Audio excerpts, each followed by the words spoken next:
Hello la famille, bienvenue sur ma chaîne Tangelas. Aujourd'hui nous allons parler d'un concept que j'ai mis au point qui est une pâtisserie, un couple. A tout de suite.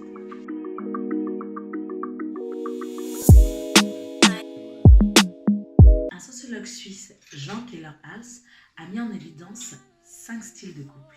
Même si chaque histoire d'amour est unique, la façon de fonctionner de votre relation rentre dans l'une ou deux de ces catégories. Je me suis permise d'associer chacun de ces styles de couple avec une pâtisserie en fonction de leur histoire ou de leur recette. Eh, chut. Dodo, bébé. Allez. Bébé. Nous allons commencer par le premier style qui est le style bastion. On l'appelle pour le meilleur et pour le pire. Leur caractéristique, c'est un couple qui sort peu. Tout ce qui est en dehors de la relation est perçu comme menace. Leur priorité, éviter les conflits et les tensions du moins apparentes. Toutes les décisions sont concertées et prises à deux. La place de l'homme et de la femme est calquée sur une conception conservatrice. C'est-à-dire, l'homme travaille afin de subvenir aux besoins du foyer, aux besoins matériels du foyer. Moi, je l'appelle le ministre des Affaires étrangères. Et la femme s'occupe des tâches domestiques et familiales de la maison. Je l'appelle le ministre de l'Intérieur.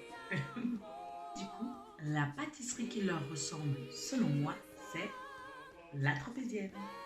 Car le créateur de cette pâtisserie, en fait, a récupéré la recette textuelle de sa grand-mère et l'a proposée au grand public. Il n'a absolument rien changé. Et depuis, on a gardé cette recette textuelle.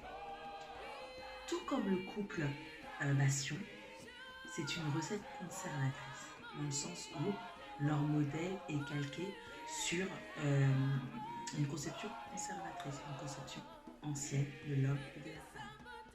Deuxième style, le style cocon, seul contre tous. C'est un style où on se cajole beaucoup. Principal objectif, c'est de prodiguer de la tendresse, du soutien et de la distraction en réponse aux difficultés de l'existence, soit dues à la précarité ou au déracinement. Ils construisent un nid intimiste qu'ils préservent de l'agitation du monde. Ils sont fusionnels, ils puisent dans la similitude de leur goût et de leur activité commune. Et la répartition des tâches se fait sur un mode égalitaire. Et la pâtisserie qui leur ressemble, c'est le baba au rhum. Pourquoi? Tout simplement parce que le baba au rhum, c'est un gâteau sec que l'on doit imbiber beaucoup dans le rhum afin qu'il soit moelleux. Tout comme ce couple qui doit être imbibé beaucoup de tendresse, on se cajole pour en fait faire face aux difficultés de la vie. Tout comme ce couple qui se cajole beaucoup afin de rendre plus doux la dure réalité de la vie. Troisième style de couple, le style associatif. Ou sinon, restant autonome. Dans ce style-là, on ne fait pas tout ensemble. On négocie souvent tout ce qu'on doit mettre en commun et tout ce que l'on fait. L'individualité est mise en avant et le maître mot, c'est la communication. Le couple aime l'idée de ne pas être d'accord sur tout. Et il y a une grande souplesse et une improvisation dans la gestion du quotidien. Et pour moi, la pâtisserie qui leur ressemble, ce sont les pâtisseries à base de choux, bien évidemment. C'est donc les éclairs, les pennones, les choux, tout cela. Pourquoi?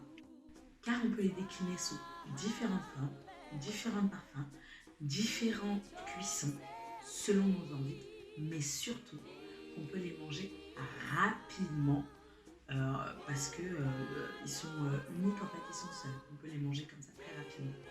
Tout comme le couple associatif.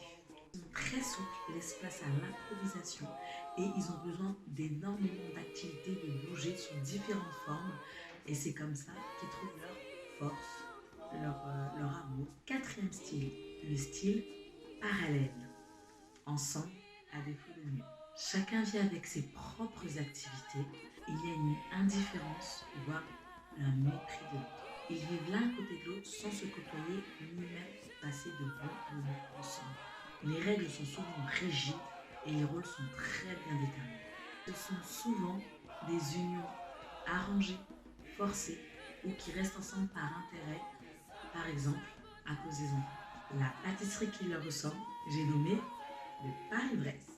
Oui, parce que c'est un gâteau qui a été créé par rapport à la course de Paris-Brest, qui sont ces deux villes très éloignées, mais réunies par cette course, comme ce couple, très éloigné, très différent, mais réunis par un intérêt.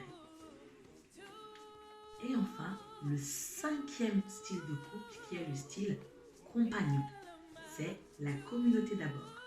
Les partenaires s'accordent et travaillent sur un projet commun. Il y a une nette distinction des rôles, mais ils font preuve d'une grande souplesse. L'extérieur constitue un pôle de ressourcement essentiel et nourrit les relations. Les facteurs importants dans la conception de leur idéal sont la valeur d'intégration sociale, solidarité, affection, éducation des enfants et réussite sociale du couple. Et la pâtisserie qui leur ressemble, j'ai nommé le fraisier. C'est un gâteau que l'on prend souvent pour des événements festifs, en famille, en communauté, qui est le maître mot de ce couple. Je résume donc 5 styles de couple, 5 pâtisseries que je leur ai associées. Style passion, tropézienne. Style cocon, baba au rhum. Style associatif, les choux. Style parallèle, Paris-Brest. Style compagnon, le fraisier. Mais ce qui est important, il n'existe pas de formule de couple idéale, à vous d'inventer la vôtre. C'est dans le dépassement des épreuves du quotidien que la relation trouve son équilibre. Alors, quel est votre style de couple? Ou plutôt, quelle est la pâtisserie qui ressemble le plus à votre style de couple? Dites-le moi dans les commentaires, je me ferai plaisir de voir vos réponses. Si vous avez aimé la vidéo, n'hésitez pas à liker, partager, vous abonner si ce n'est pas encore